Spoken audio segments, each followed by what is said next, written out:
আজকে আমরা এমন একটা সময় আসলে সংহতি সমাবেশ করছি, এবং আমাদেরকে সংহতি সমাবেশ করতে হচ্ছে, এটা আমাদের জন্য আসলে দুঃখজনক যে এই যে সমস্যাগুলো, এই সমস্যাগুলো কিন্তু আরো আগে সমাধান হওয়ার কথা ছিল।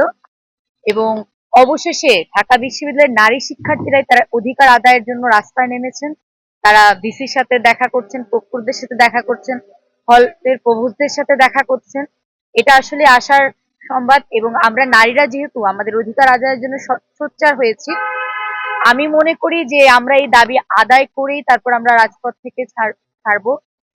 এবং আমি যদি বলি যে গতকাল আমি নারী শিক্ষার্থীরা যারা মনে করে যে এই যে অযাচিত এবং অমানবিক নিয়মগুলো পরিবর্তন হওয়া প্রয়োজন, আমরা অনেকেই গতকাল ৩টা বাজে ভিসির সাথে দেখা করি, সংবাদ সম্মেলন করি এবং তাকে আমরা একটা স্মারকলিপি প্রদান করি।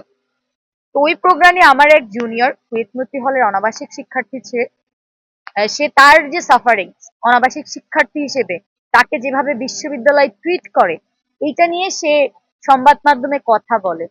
এবং ওই ভিডিওগুলো যখন সংবাদ মাধ্যমে ছড়ায়, তাকে কিন্তু খুব বাজেভাবে বুলিং করা হয়।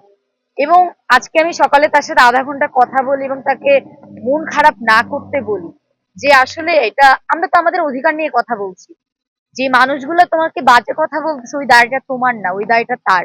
এই যে বিশ্ববিদ্যালয় প্রশাসন তার সিট সংকটের কারণে ঢাকা বিশ্ববিদ্যালয়ের 52% শিক্ষার্থী হচ্ছে নারী শিক্ষার্থী, অথচ হল মাত্র 4-5টা, কিন্তু ছেলেদের হল কিন্তু 13টা। এবং আমাদের 4 জনের সিটে কিন্তু আমাদের প্রতি রুমে কিন্তু 6 জনকে থাকতে হয়। এই সংকটের সমস্যাগুলো সমাধান করার কথা ছিল, তা হয়নি।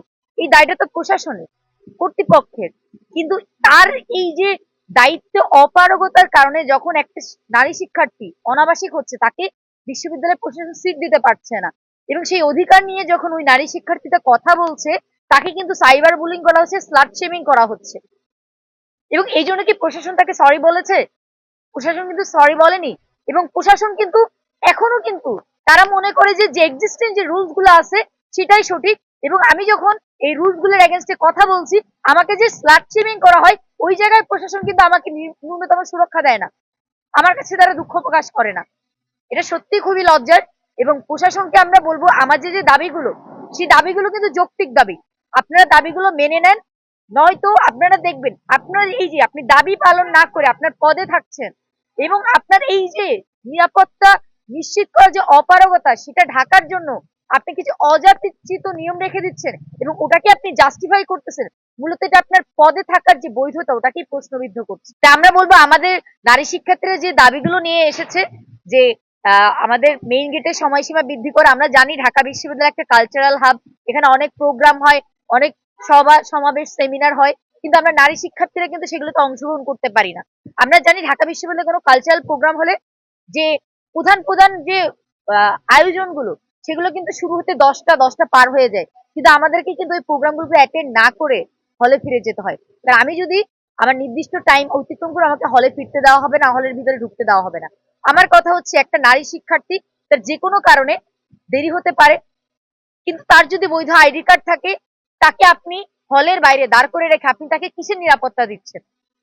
তার অধিকার যে তাকে আপনি ঢুকতে দিবেন, তার আইডি কার্ড থাকলে, তার বৈধ পরিচয় থাকলে তাকে আপনার ঢুকতে দিতে হবে, এটা ওই নারী শিক্ষার্থীর অধিকার। তা আমি অবিলম্বে ঢাকা বিশ্ববিদ্যালয়ের হলগুলোতে যে অজাতি এবং অমানবিক নিয়মগুলো রয়েছে, সেগুলোর বিলোপ চাচ্ছি। এবং জাতীয় ছাত্র শক্তি ঢাকা বিশ্ববিদ্যালয়ে আমরা মনে করি নারী হলগুলোর এই যে অমানবিক নিয়মগুলো, এগুলো অনতিবিলম্বে বিলুপ্ত করা প্রয়োজন।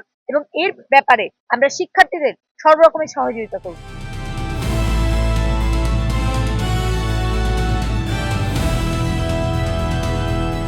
দিনাজপুর টিভি, মানুষের জীবনের কথা বলে।